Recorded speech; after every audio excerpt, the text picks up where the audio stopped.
Welcome once again to the Brownstone, Wolfe's sanctuary of logic, orchids, and murder. Do tell us where in the world you're listening from, and don't hesitate to share your thoughts. If you enjoy these cases, consider liking and subscribing.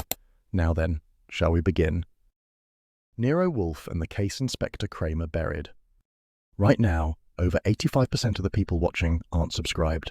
If you've been enjoying these Nero Wolfe stories, hitting that subscribe button is the best way to be sure you never miss the next mystery. Your support helps keep these stories alive and lets us keep bringing them to you. The day had been unremarkable by the Brownstone standards, which is to say it had marched forward with the precision of a parade drill. Fritz carried Wolfe's breakfast tray upstairs at 9 sharp, a heavy porcelain plate balanced with Swiss efficiency. At 11, Wolfe descended to the plant rooms for his orchids, and I kept to my desk in the office, sorting through bills, writing up notes and making sure the typewriter ribbon did not jam. Lunch came at 1, with Fritz producing veal and cream sauce and a salad that Wolfe pronounced tolerable. The afternoon passed with Wolfe in his chair and me running small errands.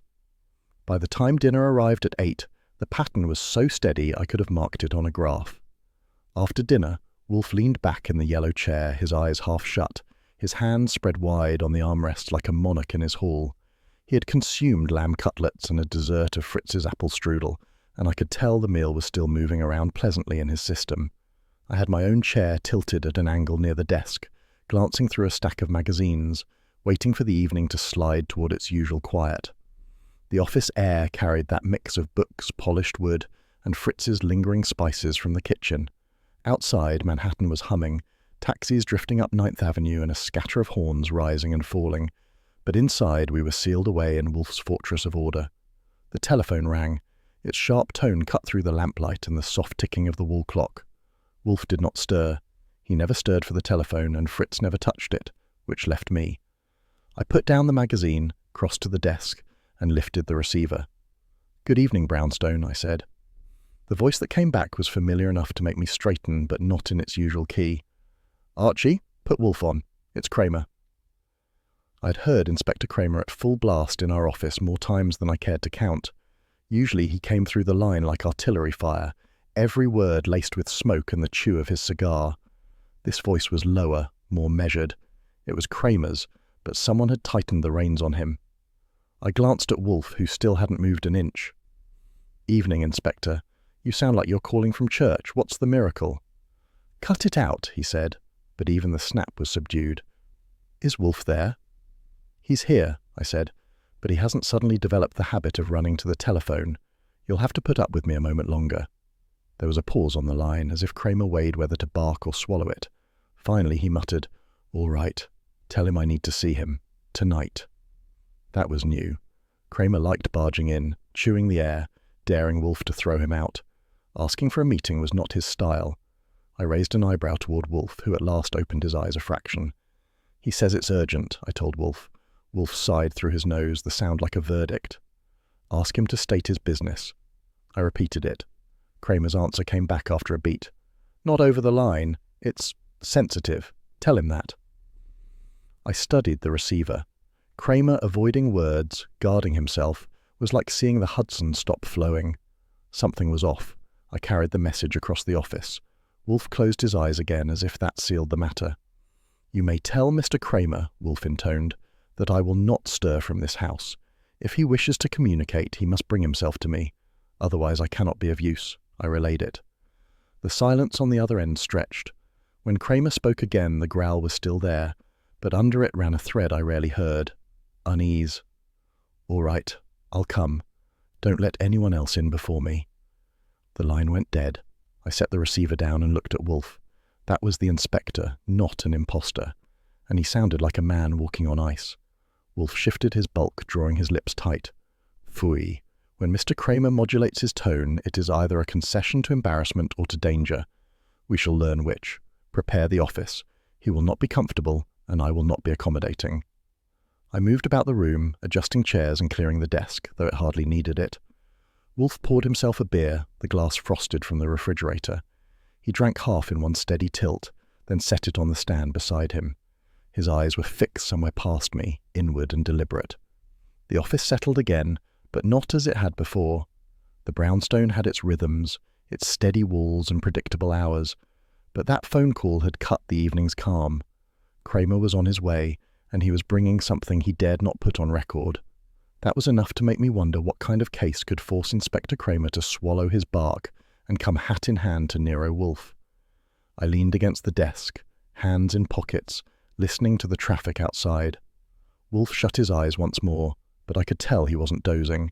He was already measuring possibilities. Fritz clinked dishes faintly in the kitchen, unaware that the brownstone's quiet had shifted. It was only a phone call, yet in this house of routines, a phone call was enough to rearrange the night. The knock came 20 minutes after the call ended, steady and impatient. I went to the door because in this household that was always my job, and opened it on Inspector Cramer. He filled the doorway like a grudge, his overcoat collar turned up against the evening chill, the brim of his hat shadowing a face that had not improved since I last saw it. He carried the scent of cold sidewalks and cheap tobacco, and he shoved past me into the hall with less noise than usual. That was the first clue that something was wrong. I followed him into the office. Wolfe was planted in his chair, not a muscle inclined to courtesy. He had his beer at his elbow, the lamplight catching on the glass and on the rows of books that boxed him in like a tribunal. Fritz had cleared the dinner service, so the table was clean, polished walnut gleaming beneath the light. Cramer's eyes flicked across the room, then fixed on Wolfe. "You said I could come," Cramer growled, but even his growl was under pressure. Wolfe inclined his head a quarter inch. "I said I would not leave this house. You may state your purpose." Cramer planted himself in one of the red chairs, hat on his knee, cigar stub clenched but unlit in his teeth. He rolled it once, then removed it, staring at the floor. The silence stretched so long that even Wolfe's patience showed a crack. "Well?" Wolfe asked. Cramer's jaw worked. "Leonard Meeker is dead." Wolfe lifted his brows, not much more. I leaned a hip on the desk and waited. "Heart attack," Cramer went on. "That's the line. Doctor signed off. Officially it's finished, but..." He bit the word and spat it into the air like a stone. "It doesn't sit right." I asked where. "His apartment, Greenwich Village," Cramer said. "Found in his chair, still dressed. Looked neat, too neat. The window was shut, which he never did. And the chair was tipped, like it had been moved and set back." He stopped, rubbed a hand over his face. "I've seen enough of those scenes to smell a rat. It was staged." Wolfe's eyelids lowered. "Mr. Meeker was a police captain, retired, I believe." Cramer nodded. 30 years, knew the job, knew how to stay clean. He had a temper, but he didn't cross lines. I respected him. "And yet?" Wolfe prompted. "And yet, he wasn't found alone," Cramer said. He leaned forward, elbows on his knees. "Not officially. That's not in the report, and it won't be. The man had a folder in his hand last night. A folder of department files, old ones. This morning it was gone." "What files?" I asked. "Corruption inquiry," Cramer said, the words sour. 1935, the iron balcony case. It burned hot for 6 months and then died when the papers dried up. Some city contracts, some bribes, names that went quiet because they had to. We never got enough proof to make it stick." Wolfe shifted, the chair creaking under his bulk. "And Captain Meeker kept remnants." "Yes." Cramer slapped the hat brim with his palm. "He was seen carrying them home yesterday. Then he turns up dead and the folder vanishes. I don't like that picture. And the brass..." He stopped, teeth closing on the cigar again. "The brass prefer silence," Wolfe finished. Cramer blew out air. "They're saying let it lie. Call it natural. Say the man's heart gave out and forget the rest. They want it buried. Hell, they want me to bury it." I said, "But you don't bury things easy." His glare came up sharp, then dulled. "No, not when I've got this itch. Something was wrong in that room and I can't run it through channels. If I try, they'll shut me down, maybe hang me out for going against orders, so..." He looked at Wolfe. "I'm here, against my better judgment." Wolfe's lips pressed tight, his eyes closed, and he drew in a breath as if considering a menu. Then he said, "You request my independent judgment on whether Captain Meeker's death was natural or contrived." "That's it," Cramer said. "And you expect me to act on information that is not in the public record, provided by you without sanction." "Damn right." Wolfe opened his eyes again, fixed on Cramer as if pinning an insect. "Why, Mr. Cramer, Would you risk professional censure for the sake of an old file? You are not sentimental." Cramer's mouth twitched, not quite a sneer. "Because I trusted the man. And because if someone killed him for those papers, then whoever holds them now has a weapon pointed at this city. I don't want that." The office held quiet after that, a quiet thick enough to taste. Outside, a car horn blared and faded. The lamplight flickered against the spines of books. Wolfe reached for his glass, took a measured sip of beer, and set it down. "Very well," he said. "You shall tell me everything you saw, heard, and felt in that room.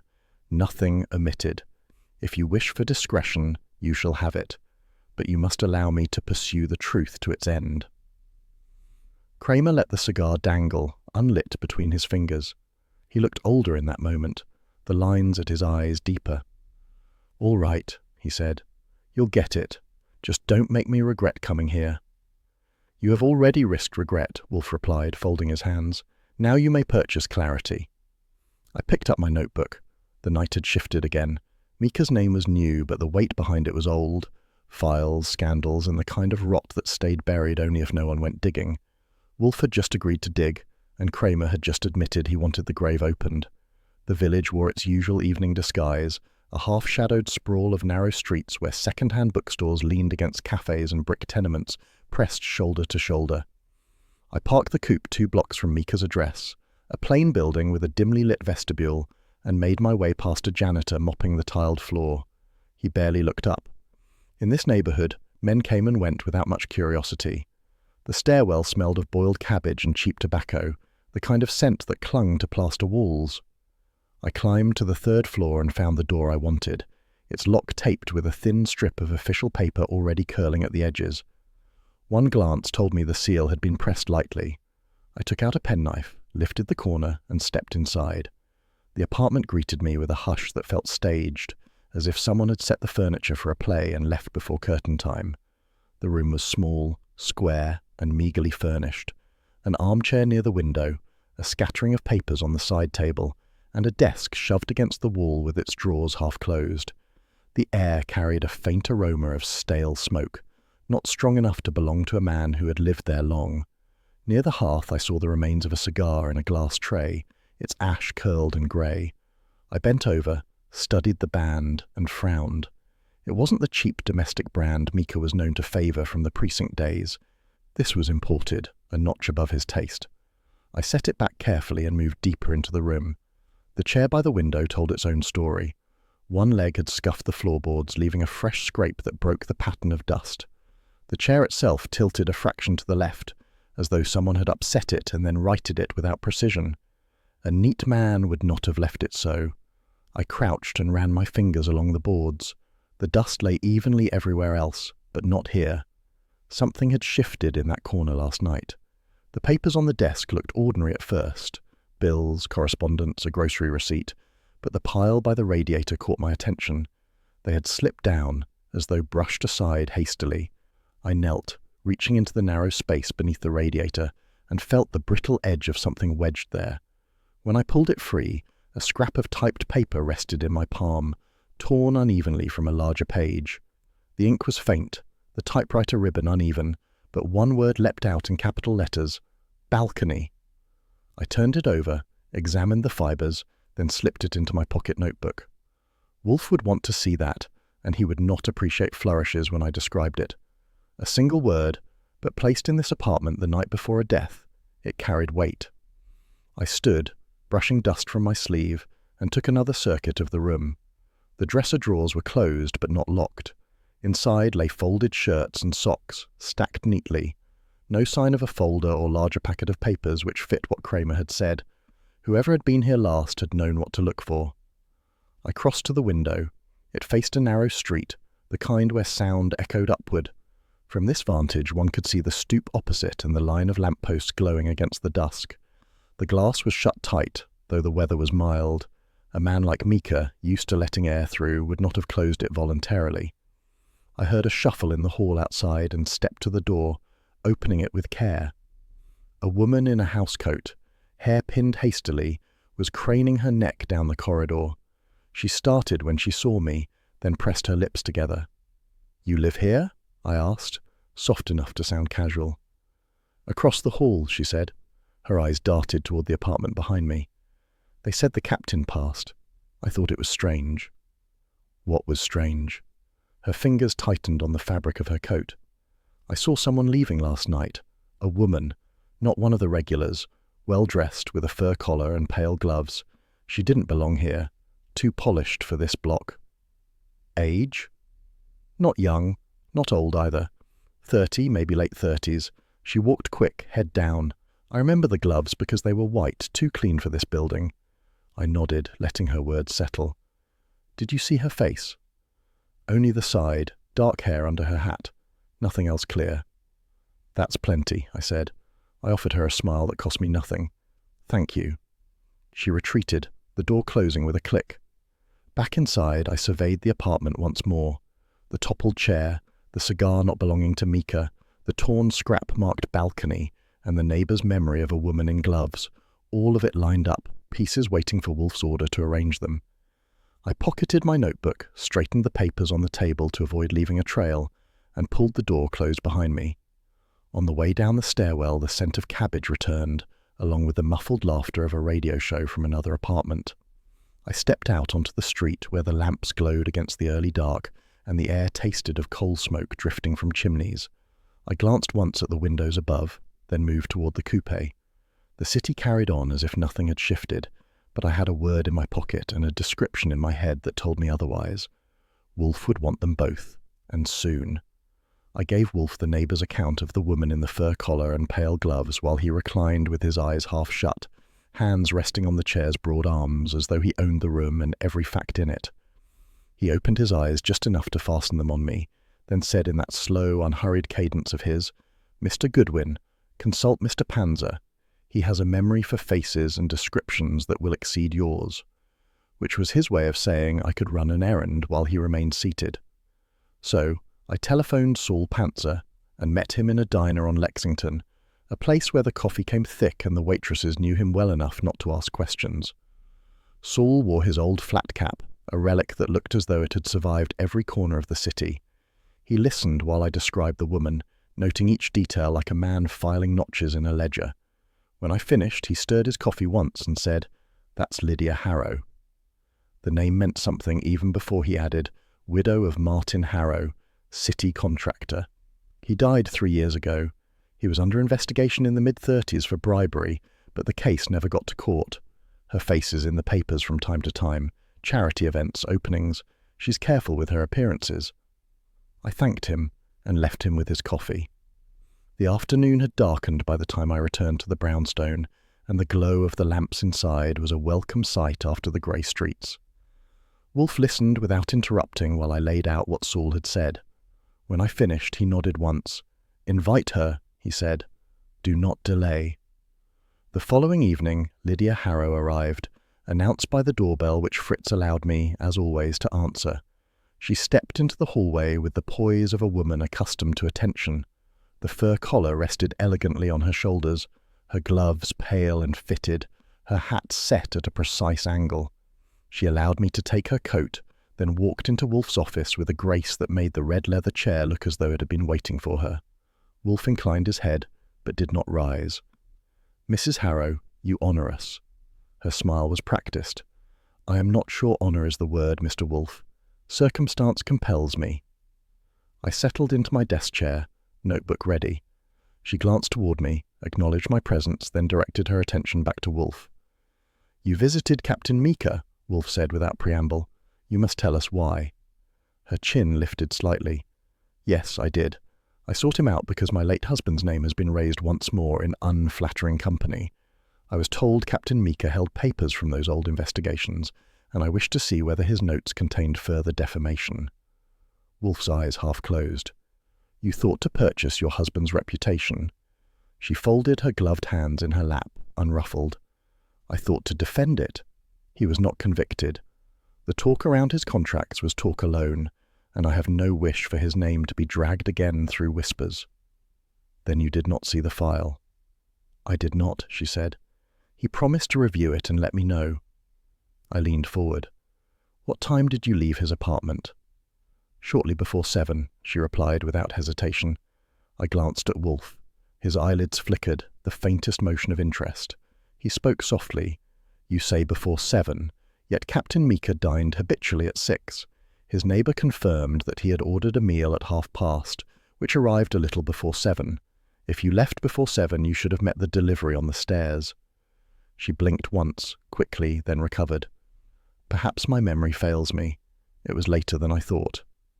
The corner of Wolfe's mouth lifted, not quite a smile. Memory does fail, but time is a stubborn custodian. It resists revision. Her hands tightened, the gloves creasing faintly at the knuckles. She did not withdraw the claim entirely, but she did not repeat it either. "I did not harm him," she said quietly. "I wanted information, nothing more." Wolfe did not answer at once. He sipped from his glass of beer, the frost sliding down the sides, then set it back on the stand. "That," he said, "is for us to determine. You may go. Mr. Goodwin will see you out." She rose, composed again, and walked past me into the hall. I helped her into her coat, noting the scent of lavender that clung to the fur, then opened the door for her. Her heels clicked down the steps until the night absorbed her. Back in the office, Wolfe had closed his eyes once more, his fingers steepled. "A contradiction," he murmured. "Small, but precise." I wrote it down in my notebook, knowing he would want it exact when he chose to draw it out later. Inspector Cramer came the next morning, earlier than I expected, bringing with him a scowl that suggested he had been up all night chewing the inside of his mouth along with the usual cigars. The November light was weak through the office windows, filtered by city grime, and Wolfe had only just descended from the plant rooms. He had settled into the yellow chair, a glass of beer at his elbow, though it was hardly noon, and greeted Cramer with the kind of nod reserved for guests who were not truly guests. Cramer dropped heavily into the red chair nearest the desk. He removed his hat, crushed the brim with his hand, and stared at the rug for a moment before speaking. "The folder's gone," he said flatly. Wolfe raised an eyebrow. "Which folder?" "The one Meeker was carrying," Cramer replied. "It wasn't just old reports. It was the iron balcony case, 1935. Payoffs tied to a construction project on the west side, city officials lined up with their palms out. Some of them still in office, some still on the boards. If that file had surfaced, it could rip the city hall wide open." I asked, "What exactly was in it?" "Notes, depositions, copies of contracts. Nothing the department could use now in court, but enough to embarrass plenty of men." He leaned forward, eyes hard. "And there's worse. Back then, there were rumours Meeker kept photographs, insurance against his own bosses. Nobody ever proved it, but I believe it. If those pictures are out there, they could topple more than reputations." Wolfe made a sound deep in his throat, a cross between agreement and irritation. He tapped a finger against the arm of his chair. "Leverage," he murmured. "It always leaves traces. Men with power rarely destroy their safeguards." Cramer shifted. "I need to know if those papers or photographs exist, and if they're in the wrong hands. The brass are already pressing to close the book.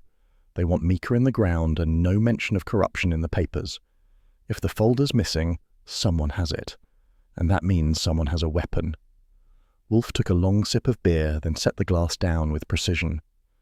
"Archie," he said, "speak with someone who recalls that scandal firsthand. Not an official, a chronicler." That meant a newspaper man. Within the hour, I was on the subway headed downtown, past the crowds pressed tight in their coats, until I found myself at the offices of the Herald, an old building where the stairwells smelled of ink and paper dust. I asked around and was directed to a back desk in the city room where a man named Martin Kellogg sat, hunched over clippings, his typewriter silent. Kellogg was in his 60s, his hair retreating, his suit tired at the elbows. His eyes, though, were sharp, grey and restless. When I introduced myself and mentioned Meeker and the iron balcony case, he straightened, the corners of his mouth tightening as though the name had pulled at old scar tissue. "You're late to that party," he said. "It burned hot for half a year, then snuffed. I covered every hearing, every leak. Men whispered plenty, but none of it stuck. City money flowed into pockets, and then the trail disappeared." "What about Meeker?" I asked. "Meeker was a bulldog then," Kellogg said. "He didn't like crooks in uniform or out of it. He told me once he kept things the bosses didn't want aired. Said he had a file that would speak louder than any testimony. Rumour was he had photographs. I never saw them, but the whisper went around that he used them as insurance. If anyone tried to burn him, he'd burn them worse." I leaned closer. Photographs of what? Of the balcony itself, Kellogg said, voice low. A building contractor handing over an envelope, a city official taking it. They called it the Iron Balcony because the meeting place was a half-finished structure with an iron-railed balcony that looked over the street. Some labourer saw too much, passed it to Mika. Then the labourer vanished. The story never reached print. Why not? Kellogg's laugh was bitter. Because the paper's owner had business with the city, because evidence that strong would have collapsed half the council, and no one at the top wanted that. We wrote around it, hinted, but never named names. Mika kept the proof, or said he did. He rubbed his eyes. If those photographs are gone from his apartment now, then somebody knew exactly what he had. And if they're in circulation, mark my words, the city will pay in ways worse than scandal. I thanked him and left him staring at his clippings. The air outside was sharp with coal smoke from the riverfront, the sun dropping behind the towers. I took the subway back, climbed the steps into the evening traffic, and returned to the brownstone where Wolfe was waiting. He listened without interrupting, eyes closed, hands resting like slabs on the chair arms. When I described the reporter's certainty about photographs and Mika's supposed insurance, Wolfe opened his eyes a fraction and lifted one brow. Photographs, he said softly. They cannot be hidden indefinitely. They will surface because leverage is useless without display. Someone intends to use them, or they would not have risked the killing. We must consider who profits most by possession. Cramer growled, his fists knotting. I told you, the names in that file are still walking the corridors. If one of them has those pictures, they'll control the city like a puppet show. If an enemy has them, they'll bleed the city for ransom. Wolfe folded his hands, his voice deliberate. Then we must discover where Captain Mika kept his trove and who now seeks it. For until we do, every man connected to that case will tremble, and one of them, at least, has already killed. The room fell into silence except for the tick of the clock and the faint city hum beyond the window. Wolfe reached for his glass, drained it, and rang for Fritz to bring another. Dinner in the brownstone followed its ritual as precisely as the tides. At 8 sharp, Fritz presented the evening's offering, roast duck with braised red cabbage and potatoes that glistened in butter. The dining room was aglow beneath the hanging lamp, its light reflecting from the polished mahogany of the long table. Wolfe took his customary seat at the head, expansive shoulders framed by the high back of his chair, while I occupied my usual place at his right hand. The silver gleamed, the wine glasses caught the lamplight, and the aroma of the duck drifted upward, rich and demanding attention. For a few moments neither of us spoke. Wolfe carved with his usual care, portioning meat with exact strokes, and Fritz poured the wine with Swiss precision. The only sounds were the soft click of cutlery and the faint city hum beyond the curtained windows. Wolfe tasted, nodded approval, and ate with slow, deliberate satisfaction. He did not rush. He never rushed, and I waited until the second glass of wine had been poured before breaking the quiet. I saw Kellogg today, I said, resting my fork. He remembered the iron balcony scandal. He swore Mika hinted at photographs, insurance he kept tucked away. He never saw them, but the whisper was steady enough to sound like truth. Wolfe dabbed at his mouth with his napkin. So, photographs. His tone was neutral, but his eyes had sharpened. According to Kellogg, they showed an official on that balcony, hand open for an envelope. If those images existed, they would have been dynamite. And if they still exist, whoever has them is playing with nitroglycerin. Wolfe chewed methodically, swallowed, and set his knife down. Captain Mika was no fool. He lived with enemies. He would not have left his safeguards where they could be easily found. That fits, I said. His apartment showed signs of disturbance, but not enough. Someone searched, but not thoroughly, or not with luck. Yet he was killed, Wolfe said. He reached for his wine, tilted the glass, or died conveniently, if we choose the official fiction, which tells us only this: the killer believed he had secured the file. I leaned back in my chair. The room contradicted that. Mika's habits were tidy. He was cautious by every account, yet his chair was askew and a window locked against mild weather. And that cigar, wrong brand, left burning. If Mika had been alone, it would not have been there. Someone lingered, comfortable enough to smoke. Whoever it was, they left without the photographs. Wolfe allowed himself the smallest nod. Exactly. Whoever killed him did so under the impression they had acquired what they sought. But had they found the photographs, they would have had no cause to murder him that night. Their leverage would have been secure without further risk. Fritz entered silently with a tray for the second course.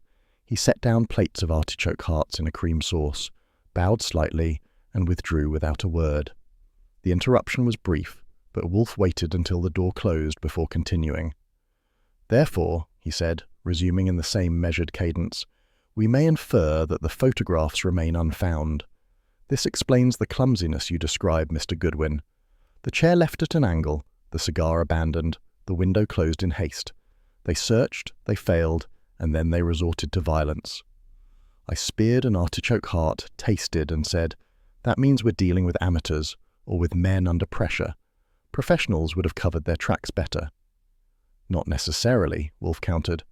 "Men accustomed to power are often careless. They believe themselves invulnerable. Their arrogance leaves the trail."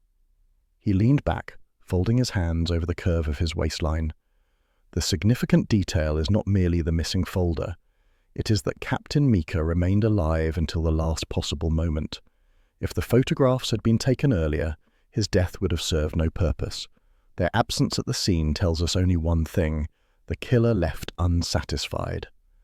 The weight of his words hung over the table. I glanced at the wineglass, the surface rippling faintly as Wolfe's hand brushed the stem. He was absorbed, his eyes focused inward as though the walls of the room had fallen away and only the puzzle remained.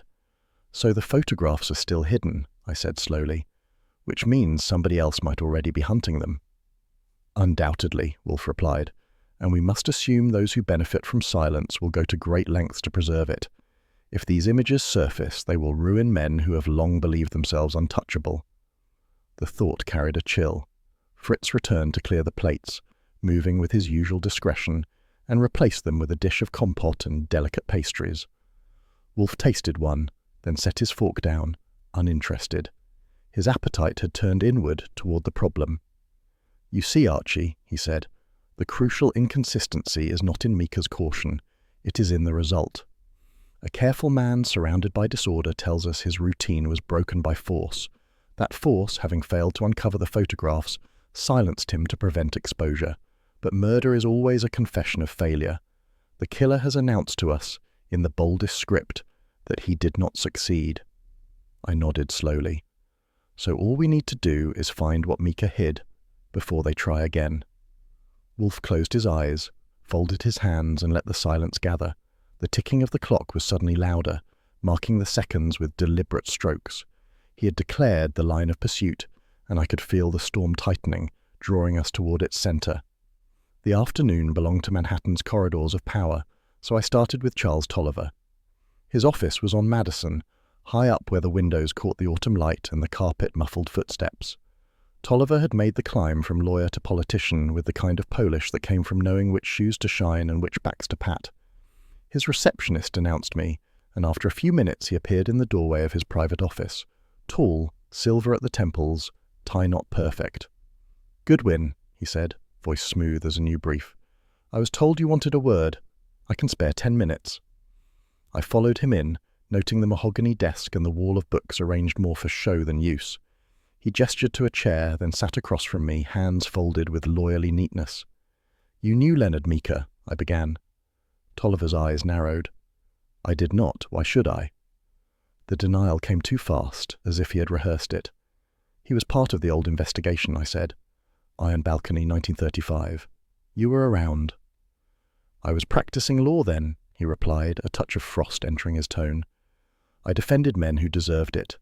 That case was a tangle of rumors and nothing more. If Mika held a grudge 30 years later, it was his business, not mine." The firmness was meant to close the subject, but his fingers tapped once on the arm of the chair before he stilled them. It was the kind of slip Wolfe liked to catalogue, the unconscious twitch that betrayed nerves. I let the silence draw out, then rose. "Thank you for your time." He inclined his head, but his eyes followed me to the door with an intensity that said more than his words had. Outside, the elevator carried me back to ground level with the faint squeal of cables, and I stepped onto the pavement, the traffic loud and relentless. My next stop was less elegant. Albert Jensen lived in a walk-up on the Lower East Side, a building that leaned tiredly against its neighbours. I climbed 3 flights of narrow stairs, each step creaking, and knocked. After a moment, the door opened to reveal a man in his 70s, small, stooped, and blinking at me through thick glasses. He wore a cardigan that sagged at the elbows and slippers that whispered on the floorboards. "Mr. Jensen?" I asked. "Yes?" His voice was cautious. I showed my identification. "Archie Goodwin. I'd like to talk about Captain Meeker." His hand trembled slightly on the door, then he let me in. The apartment was cramped, lined with shelves of old account books and papers stacked in leaning towers. A single lamp cast a yellow glow over the room, and the air smelled of dust and tea leaves. He sat gingerly on a worn armchair and gestured for me to take the other. "What about him?" "He visited you recently," I said. Jensen swallowed. "Yes, he came 3 days before he died. He asked about ledgers from 35. Payments routed through contractors, names, figures. He wanted to confirm details." "What did you tell him?" "Nothing," Jensen said quickly, his hands twisted in his lap.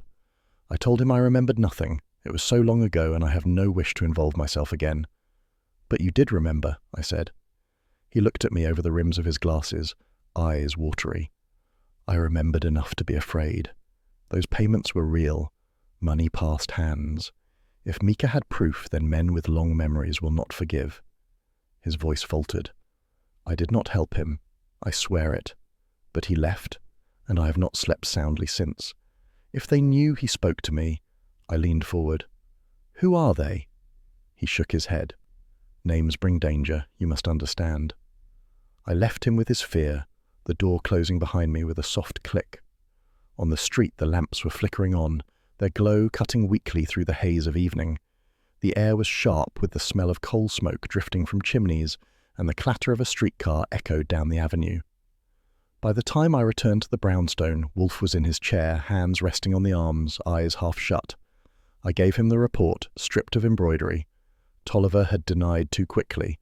Jensen had admitted too much fear. Both were circling a fire they hoped would not flare again. Wolfe opened his eyes just enough to regard me. "Then we may conclude," he said, "that the embers are not cold. They smoulder still, and Captain Meeker stirred them. Whoever feared his hand has now struck with their own. We must discover which." The brownstone was quiet, the hour just past 9. Wolfe had taken his place in the yellow chair, one hand resting on the polished arm, the other cradling a glass chilled from the refrigerator. The lamplight threw its steady circle across the rug, and the faint tick of the clock on the mantel measured out the silence. I was at my desk, sorting notes from the afternoon, when the doorbell rang with the force of a hammer. I rose, crossed the hall, and opened the door on Inspector Cramer. He came in like a storm, overcoat unbuttoned, hat jammed low, cigar clamped so hard between his teeth it looked ready to splinter. He brushed past me without ceremony, the scent of street dust and smoke trailing him, and strode straight into the office. Wolfe did not rise. He raised his eyes, cool as marble. "Good evening, Mr. Cramer." "Evening, my foot," Cramer barked, tearing the cigar from his mouth. "What the hell do you think you're doing, stirring up muck from 35? You want to scorch half the department? Because that's where you're headed." Wolfe regarded him with patient disinterest. "If memory serves, you came to me. I have not sought this matter. It has been delivered to my door." Cramer's fists tightened at his sides. "I didn't ask you to dig through every skeleton buried under City Hall. I wanted you to look at Meeker. Now I've got reports you've been pestering Tolliver, sniffing around Jensen. You think that doesn't get back to me? The commissioner's already breathing down my neck." I leaned back in my chair, letting the exchange run. Wolfe's gaze never wavered. "If your commissioner is perturbed, perhaps he should recall that his inspector set this wheel in motion. You brought me the corpse, Mr. Cramer. Did you expect me to admire it and stop there?" Cramer chewed savagely at the end of his cigar, then jabbed it toward Wolfe. "You're twisting this. I asked for a private opinion, not a parade of headlines. You keep on, you'll drag the department through filth it can't afford." Wolfe's tone cooled further. "Filth cannot be conjured by inquiry. It either exists or it does not. If men fear its discovery, they should blame themselves, not me." For a moment, Cramer's face flushed so red I half expected him to collapse. He ripped the cigar from his teeth, dropped it in the ashtray, and sat heavily in the nearest red chair. His shoulders sagged with the weight of his fury, though his eyes still burned. "The Commissioner wants it shut down," he muttered. "Natural causes, heart failure. That's the end of it. If you keep sniffing, you'll have me hauled in front of him, and I'll have nothing to shield me." Wolfe lifted his glass and took a deliberate sip. "Then you must decide whether you prefer the comfort of silence or the burden of truth. I cannot choose for you." Cramer glared, but the fight was ebbing. He rubbed a hand across his forehead, smearing sweat. "Damn you, Wolfe. You're right. I came to you. I saw the room, and I knew it wasn't clean. But the higher-ups don't want that on record. They want the man in the ground and the file forgotten. If you're going to keep at this, I need results, and fast. Otherwise, I'll have no choice but to cut you off." I said, "You'd prefer we find nothing, but if we find something, you'll want it airtight." His eyes shot to me. "Exactly. No half-formed theories. Proof I can shove down the Commissioner's throat so he can't deny it." Wolfe settled deeper into his chair, fingers steepled. "The motive here is not the burial of the past. It is the fear of what survived it. Someone believes Mika's file contained not merely dust, but tinder, and that person is frantic enough to kill for it." Cramer exhaled heavily, the sound closer to surrender than rage. He picked up his cigar again, turning it in his hand without lighting it. "I hate it, but you may be right. That folder, those photographs, if they're real, they'd still have teeth. Too many names that never lost their seats. Men in office now, men with influence. If the killer failed to find what he wanted, he'll try again, and soon." Wolfe inclined his head slightly.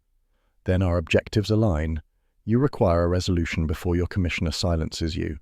I require clarity before I proceed further. Mr. Goodwin requires latitude to act effectively." Cramer scowled at me. "You'll keep your man out of trouble." "That depends," Wolfe said smoothly, "on what you define as trouble. Archie is resourceful. He must go where I cannot. If you wish results, you must accept his reach." Cramer hesitated, grinding the cigar between his fingers until the wrapper frayed. "Fine," he said at last. "Goodwin can poke around, but I want to be kept informed. You find something solid, you bring it to me first. If this blows up, I need to be ahead of it, not buried under it." I raised an eyebrow. "So I get free rein, provided I keep you supplied with crumbs." "Call it what you like," Cramer snapped. "Just don't leave me blind." Wolfe closed his eyes, lips curving faintly. "Then it is settled. You have granted permission, however grudging, for Mr. Goodwin to proceed."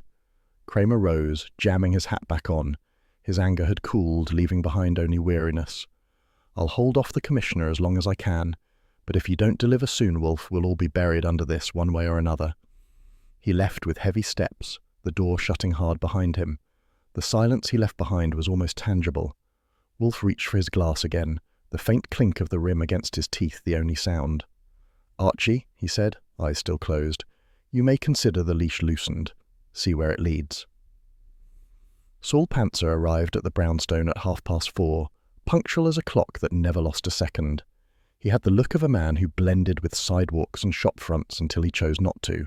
Flat cap pulled low, jacket plain, shoes sturdy enough to handle long blocks without drawing eyes.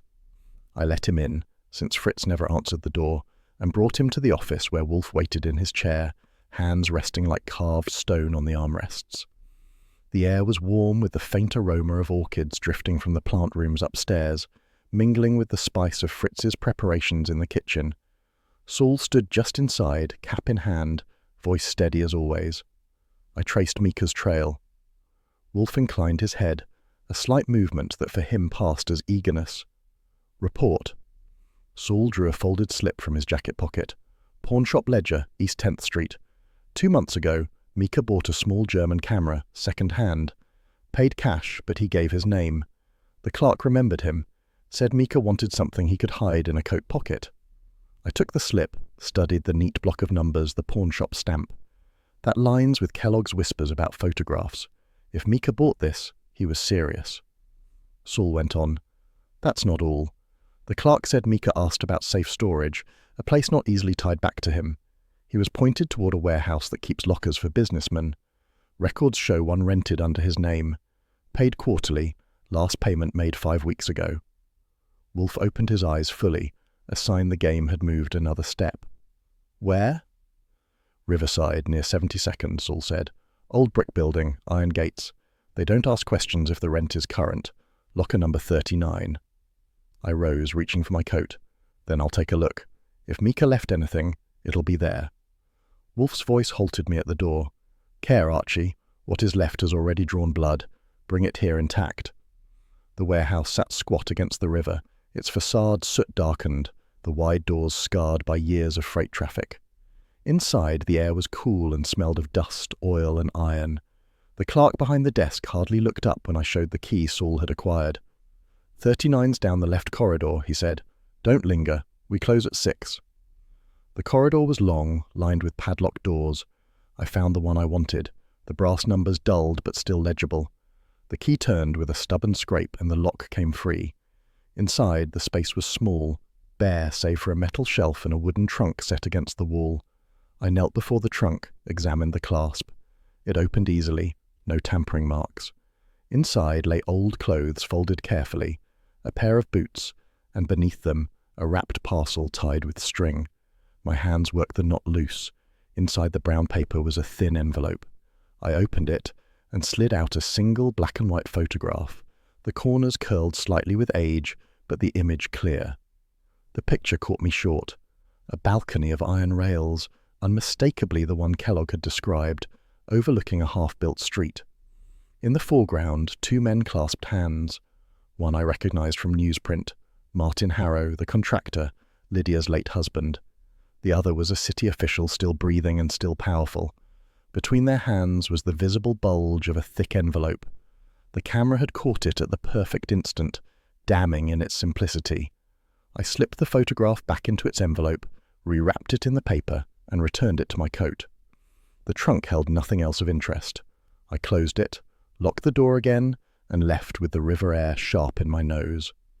Back at the brownstone, Wolfe listened in silence as I laid the parcel on his desk and slid the photograph into the light. He leaned forward, heavy shoulders shifting, and studied it with a long, unblinking gaze. Proof, he said at last, voice almost grave. Not words, not conjecture, proof of corruption. And the presence of Mr. Harrow's hand explains Mrs. Harrow's visit, her concern, and her contradiction. I said, she wanted to know if Mika would drag her husband's name back through the mud. But this could sink more than her reputation. The man on the other side of that handshake still sits in an office that matters.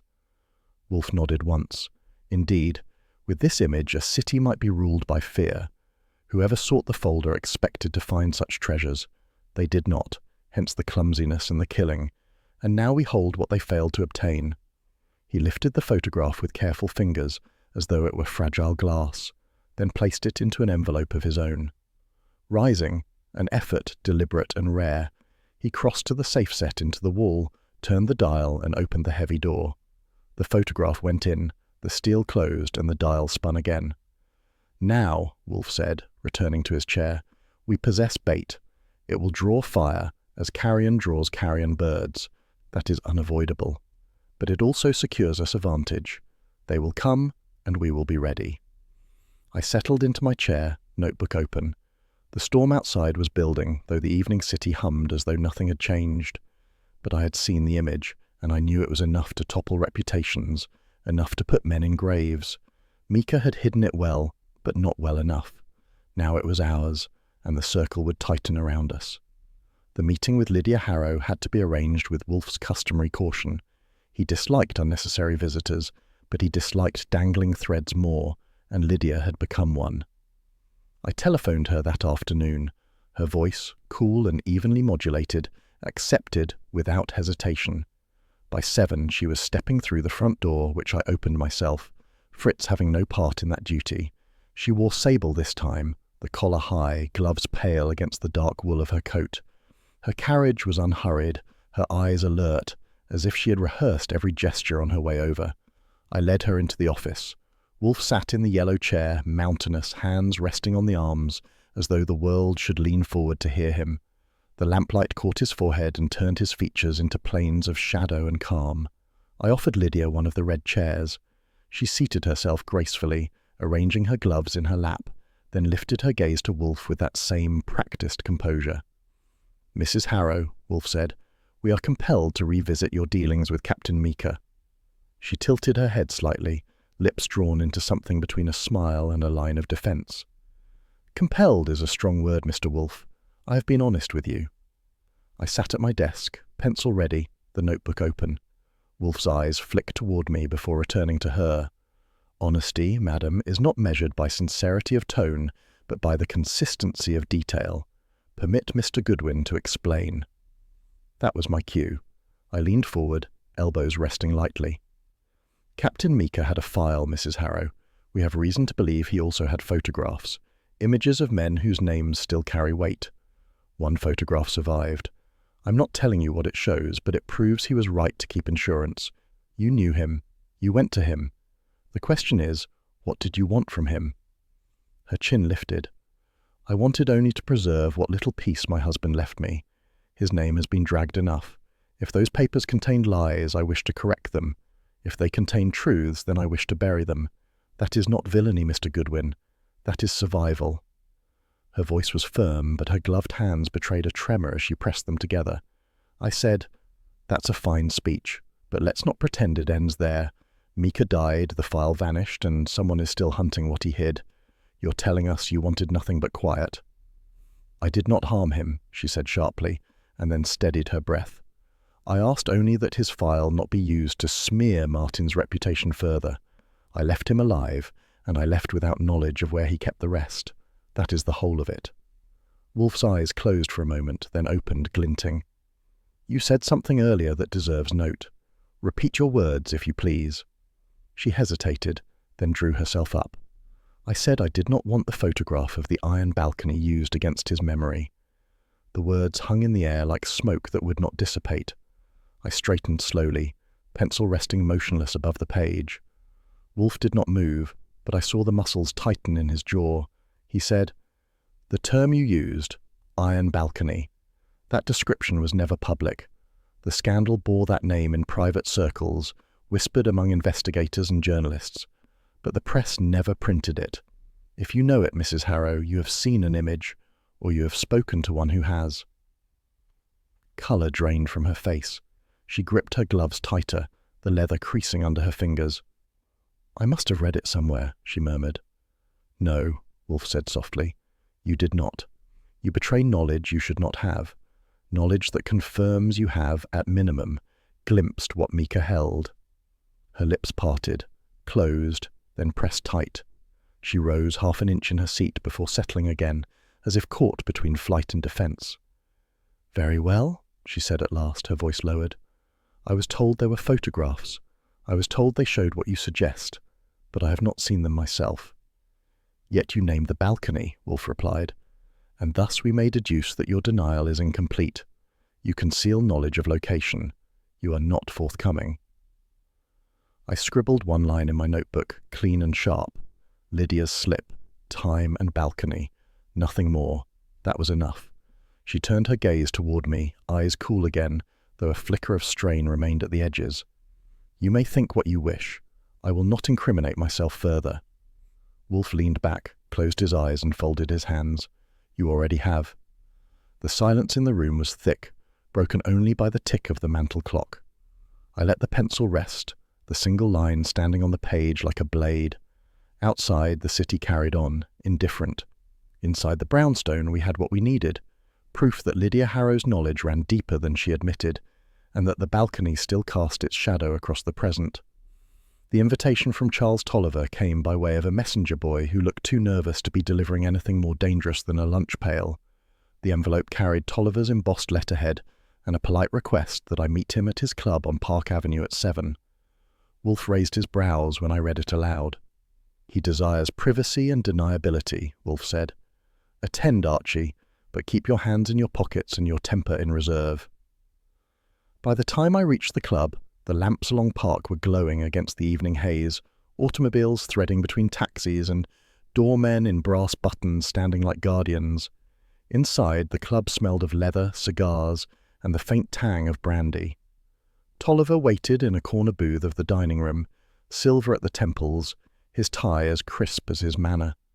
"Goodwin," he said smoothly, extending a hand. I ignored it and took the seat opposite. He signalled a waiter for drinks, then leaned forward. "You've been industrious. Too industrious. This business with Mika is old dust. It should be left to settle." I smiled without humour. "Your idea of dust leaves bruises." His eyes narrowed. "I'll be direct. There are men in this city who value discretion. They don't want skeletons dragged out of closets built 20 years ago. You could earn yourself a handsome sum for remembering that. Say, $5,000. He let the number hang between us like smoke. I took my time with the water glass the waiter had left, then set it down carefully. "That's generous," I said. "But I already get paid to keep my boss from indigestion. He prefers facts to cash, and so do I." Tolliver's smile thinned. "You think Wolfe untouchable? He is not. The department already grumbles that he obstructs. A word here, a whisper there, and he could find himself mired in accusations. You'd do well not to tie yourself too tightly to him." I stood, dropping $1 on the table for the waiter who hadn't even served us yet. "You've mistaken me for a man who frightens easy. Good night, Tolliver." I left him there, hands clenched on the tablecloth, the polished dining room suddenly too polished for the dirt he carried. By 10 that evening, I was back at the brownstone recounting the exchange. Wolfe listened, eyes shut, head tilted, as I relayed the bribe and the threat. He opened his eyes only when the telephone rang. I answered. The voice on the other end was hoarse, frightened. "This is Jensen," it rasped. "They came, 2 of them. They wanted to know what I told Mika. I said nothing. They beat me anyway. The line crackled, then steadied. "I'm alive, but I won't be for long if this keeps up." I told him to hold on, then hung up. Wolfe's gaze was steady on me. "So, they tidy their trail." I nodded grimly. "They think Jensen talked. He swears he didn't." Cramer arrived 20 minutes later, called in by my quick word, his cigar clamped so hard I thought he'd chew it to dust. He heard the report, then stalked the office, boots heavy on the rug. "Damn Tolliver," he growled. "I knew he was circling, but this proves it. He wants the file, the photographs, everything. Not to destroy them, to hold them." Wolfe's voice was calm, each syllable precise. "Exactly. His aim is not erasure, but possession. With them, he controls both his allies and his enemies. He becomes indispensable." Cramer stopped pacing, fists knotted, jaw rigid. "If I take this upstairs, the commissioner will bury it. He'll say I'm chasing shadows." "Then do not take it upstairs," Wolfe said. "Not yet. Allow us to proceed. Archie will continue. You will keep your silence. If Tolliver seeks leverage, he must reveal his hand sooner rather than later, and when he does, we will have ours ready." Cramer's teeth clenched around the cigar until the wrapper split. "I'll hold the lid as long as I can," he muttered, "but if this blows before you deliver something solid, it's all our necks." He left in a fury, but the fury was directed less at us than at the snare tightening around him. Wolfe closed his eyes again, fingers steepled, while I made the single note in my book that mattered. Tolliver had offered money. Tolliver had threatened, and Jensen had paid in bruises. The storm was gathering, and Wolfe, immovable in his chair, had already chosen the place where he meant to weather it. The first time I spotted him was from the front room window, leaning against a lamppost across the street with the patient air of a man who had nowhere particular to be. His coat collar was turned up, his hat pulled low, and though he pretended to thumb through a folded paper, his eyes were on the brownstone. By mid-afternoon, Saul Panzer had already confirmed it. Our friend was no passing pedestrian. He was a hired watcher, and his line led straight to Tolliver's fixer, a broad man with a butcher's hands who collected debts for aldermen too fastidious to dirty their own cuffs. I relayed the information in Wolfe's office. He was at his desk, one palm resting against the polished wood, the other cradling the glass of beer Fritz had set at 4 precisely. The foam traced down the sides in neat rivulets as if the ritual of it mattered more than the contents. Wolfe regarded me, then closed his eyes as though to let the details arrange themselves into order. "Saul has him?" Wolfe asked without opening his eyes. "Yes. He trailed him to the St. Albans Club on 47th. He met Tolliver's man there, handed something off, and came back to his post like a loyal retriever. He'll be there until someone whistles." Wolfe drew a long sip of beer, then sighed. "Then we are past the time for waiting. If he is content to watch, we shall be content to let him. He will see nothing but what we allow." That was the end of the matter as far as Wolfe was concerned. To him, a man across the street was no different from a fly buzzing against the glass. But I knew what it meant to have eyes on the door and the message it carried. They wanted Wolfe to know they were near, wanted me to feel the pressure every time I turned the corner. The evening thickened as lamps winked to life along the block. Cars hissed past on the asphalt, and I sat in the front room chair with the curtains parted just enough to keep watch of the watcher. He never moved more than a yard from the lamppost. When Wolfe rang the bell for me, I left him there and went upstairs. Wolfe had finished his beer and pushed the empty glass aside. He leaned back in his chair, lids heavy but mind sharp. "Archie, summon them, all of them. Mrs. Harrow, Tolliver, Inspector Cramer, and the unfortunate Jensen, if he can stand. They will come here. The photograph is secure in the safe. They need only know that it exists." I arched a brow. "That's quite a cast for one sitting. You plan to serve cocktails?" His lips curved faintly, the closest he came to humour. "Fritz will serve nothing until 8. That will suffice. The hour must be ours. There will be no distractions, no departures, and no escapes. 1 room, 1 hour. The bait is set. They will think themselves hunters. They are in fact quarry." It was my turn to sigh. "I'll make the calls and keep the door." The next day unfolded under a haze of tension. By late afternoon the watcher had been relieved, another man taking his place with the same posture, the same stillness. Saul checked in by telephone to confirm the handover. The chain was intact. Inside, the brownstone was still. Fritz polished the silver in the kitchen, the faint scrape of cloth on metal drifting through the hall. Wolfe remained in his chair, reading, as though the summons he had issued were nothing more than a trifling appointment with the florist. At 7:30 I checked the locks and the bolts. The office door was drawn half shut, the chairs arranged, Wolfe's massive seat behind the desk, 2 armchairs to one side, another against the wall, and the sofa in reserve. I had polished the desktop and checked the safe. The photograph was there, resting under Wolfe's ledger books, hidden but palpable, the weight of it heavier than paper should be. The doorbell rang at 7:45. Fritz answered the chime from the safety of the hall, but did not open. That was my duty. I went to the vestibule and admitted Lydia Harrow first. She arrived swathed in a fur stole, eyes bright with something sharper than fear. She glanced at me once, then swept into the office as if she had rehearsed the entrance. Wolfe inclined his head without rising. 10 minutes later, Tolliver arrived, accompanied by the same faint odour of cigars from his club. His shoulders squared as if the city itself depended upon his spine. He met my eyes at the threshold, his smile courteous but edged. I closed the door behind him and guided him in. Jensen came last, limping, a bruise discolouring his jaw. He moved slowly, leaning on the doorframe for balance, but his eyes were alive with resentment. He sank into the armchair nearest the wall and kept his hands clenched on his knees. The final arrival was Cramer. He barged in with the authority of a man who would rather be anywhere else but had no choice. He ignored Fritz's offer of his coat, dropped his hat on the side table, and lit the office with the presence of the law whether Wolfe wanted it or not. When the last chair scraped, Wolfe cleared his throat. The sound was neither loud nor hurried, but it cut through the room as effectively as a hammer blow. "You have all been summoned," he said, "because the matter can no longer be deferred.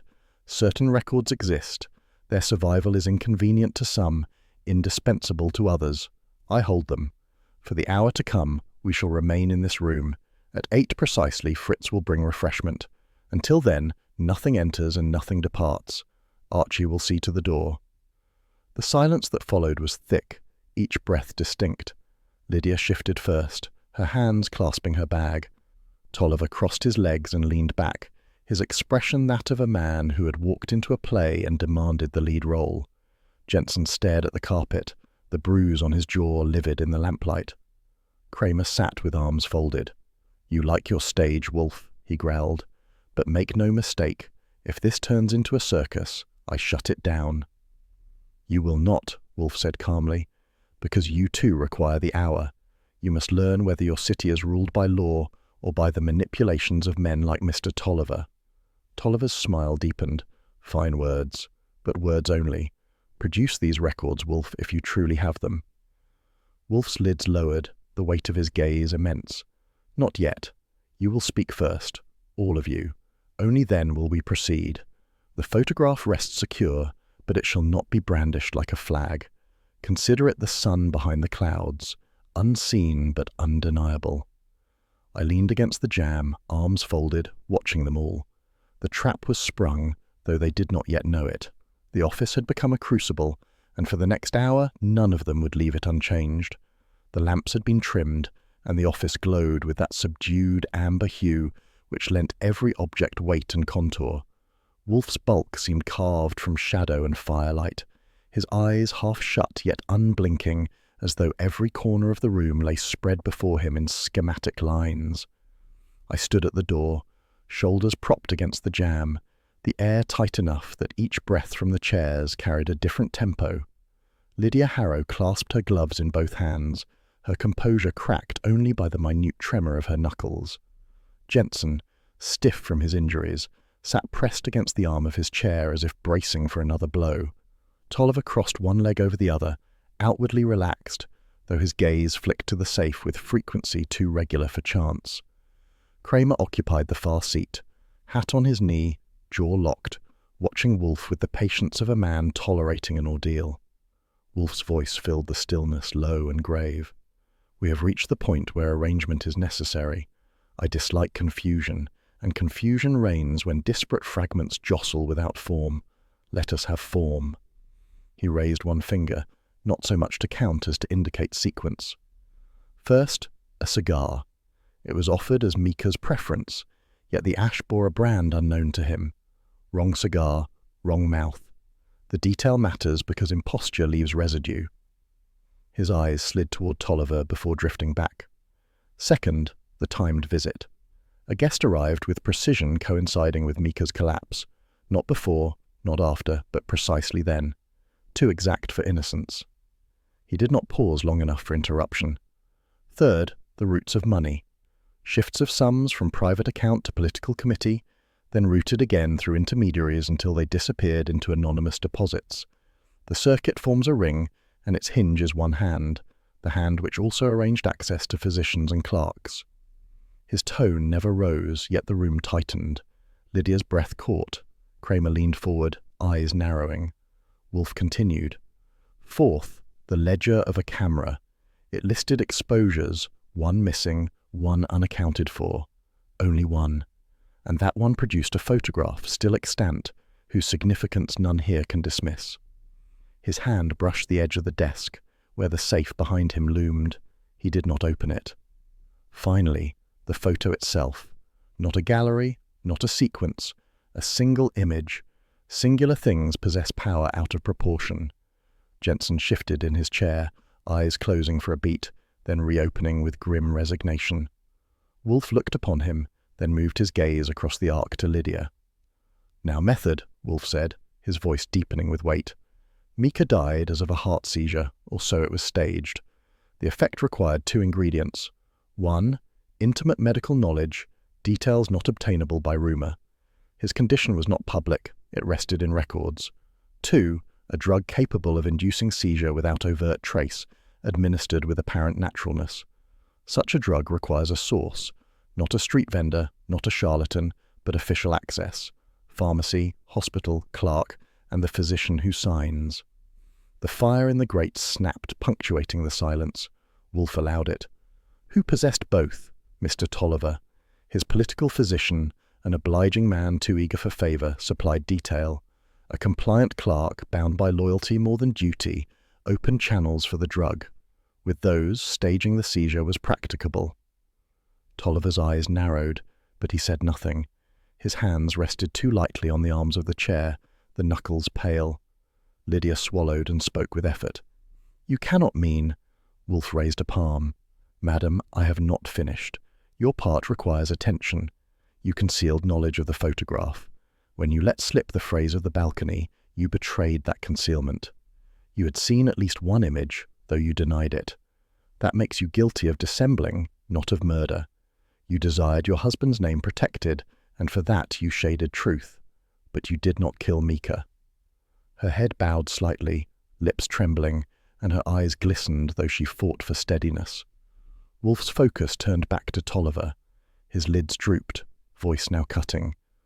The murder was yours. You sought the folder not to incinerate it, but to possess it. Not to erase, but to wield. Blackmail sustains power when held in hand. Mika resisted. His death cleared the path. The watcher across the street, the bribe offered Archie, the efforts to silence Jensen, all lead to you. Each thread tightens the knot. Cramer shifted, hand flattening on his hat brim. His jaw set harder. You're telling me Tolliver staged the whole heart failure? That he used his connections to plant the drug, then covered it with a false trail? I am not telling you, Wolfe murmured. I am arranging. The facts themselves tell. He folded his hands across his vest. A man of politics traffics not only in votes but in silence. Silence is more lucrative when purchased through fear. Tolliver required the folder as sword and shield. When resistance emerged, he struck, subtly, with medical artifice. That is the shape. Tolliver leaned forward, lips curved with disdain. All words, Wolfe. You spin phrases like cobwebs, but they break with touch. You have nothing tangible, a supposition only. Wolfe's brows lifted a fraction. Supposition? He inclined his head toward Archie. Mr. Goodwin, the line recorded in your notes, if you please. I produced my notebook, opened to the page, and read, The Iron Balcony. Exact phrasing, transcribed as spoken, a word never public, knowledge confined to those who saw the image. I shut it. That line, Mr. Tolliver, puts Lydia near the photograph. It also proves the photograph exists. You denied knowledge altogether. Wolfe gestured slightly.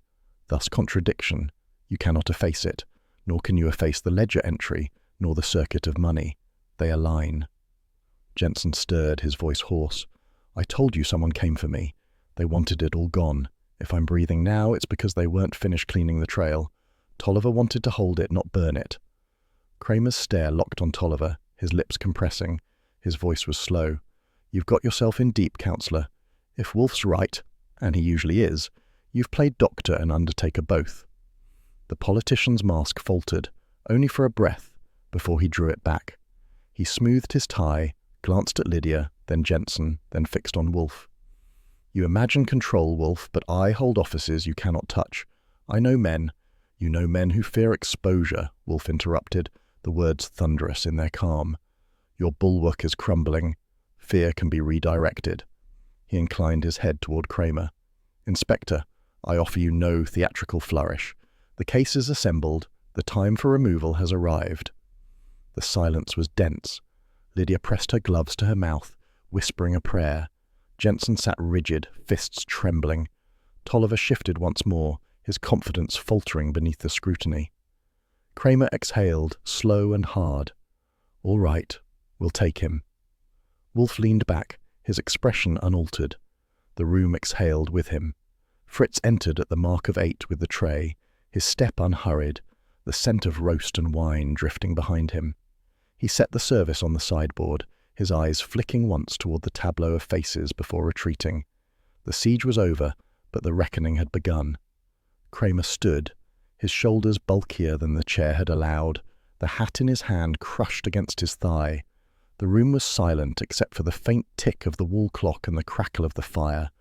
The air seemed to wait on his words, every person in the office suspended between expectation and dread. He reached into his pocket, withdrew a cigar already bitten nearly to the nub, and chewed once before pulling it free. The paper casing was frayed, the leaf darkened by saliva, the stub barely holding shape. He rolled it between 2 fingers, looked down at Tolliver, and then exhaled through his nose with the sound of a valve releasing pressure. All right, Cramer said, his voice flat, but weighted with finality. Take him. The 2 plainclothesmen he had summoned earlier, silent, efficient shapes by the door, stepped forward. They were not showy about it, but they did not need to be. Tolliver stiffened, then half rose, but their hands were already at his elbows, firm, guiding, brooking no resistance. His face remained taut, only the eyes betraying the jolt that comes when influence evaporates and muscle takes its place. One detective produced cuffs, the steel glinting under lamplight. The click of the ratchet echoed, harsh against the hush of the room. Tolliver tried once for dignity. "This is premature," he said, attempting hauteur, though the words quavered. "You don't know what you're touching. There are men—" "Save it," Cramer interrupted, tone abrupt. "You'll have plenty of chance to rehearse speeches where you're going." He turned slightly, his eyes cutting to Wolfe. "This time we don't bury it. I've done that once in my career. Not again." Archie, still by the door, glanced at me with an arched brow. He knew the weight behind that line. Wolfe inclined his head by a fraction, no more, his expression unreadable. The remark hung in the room like an open file suddenly laid bare. Lydia rose quietly. Her gloves were already clenched in her hands. Now she pressed them against her coat as she buttoned it with deliberate motions. The relief in her movements was not triumph but survival. Her eyes were rimmed red, though no tears fell. She looked once toward Wolfe, lips parting as though to speak, then closing again. Whatever gratitude or reproach she carried, she left it unsaid. When she reached the door, I shifted to let her pass. She paused a breath, then went out, her heels tapping across the hall tile until the sound diminished. Jensen, still fragile from his beating, eased himself deeper into his chair. His gaze tracked Tolliver being led out, then flicked toward Cramer, then Wolfe. He seemed unable to summon words, though his jaw worked once, then closed. The presence of relief was visible, but also something else, the fatigue of a man who had carried secrets too long. Cramer stuffed the chewed-down cigar back into his pocket, as if to end its relevance. His eyes swept the office once more, then fixed on Wolfe. "You've made me admit something I swore I wouldn't put in words. But there it is. I compromised once. I won't again. The department stank for years from that mistake. We can't afford rot any longer." Wolfe's lids drooped until his eyes seemed half asleep, though his voice carried iron. "Corruption is not organic, Inspector. It does not decay with time. It waits. It waits for weakness, for appetite, for opportunity. It is always poised. That you will not repeat the past does not alter the persistence of its presence. You may cover it, but it waits." Cramer let that settle. His jaw tightened, and he gave a single short nod, acknowledging both the weight and the warning. Then he gestured to his men, and the door closed behind them as they escorted Tolliver away. The slam of the lock echoed faintly from the vestibule, and then silence reclaimed the space. For a time, the only sound was the faint hiss of logs shifting in the grate. Wolfe leaned back in his chair, his bulk sinking into the yellow leather until the cushions sighed. He reached for the glass of beer at his elbow and drew it toward him with an almost ceremonial gravity. He did not drink immediately. Instead, he set it down within reach, the amber liquid catching firelight. Archie straightened from the jam, crossed the room and dropped into his own chair, stretching his legs with deliberate casualness. "That about wraps it," I said, watching Wolfe's expression. "One less politician to clutter the avenues.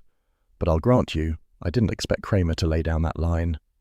"He has carried it," Wolfe replied, eyes still lowered.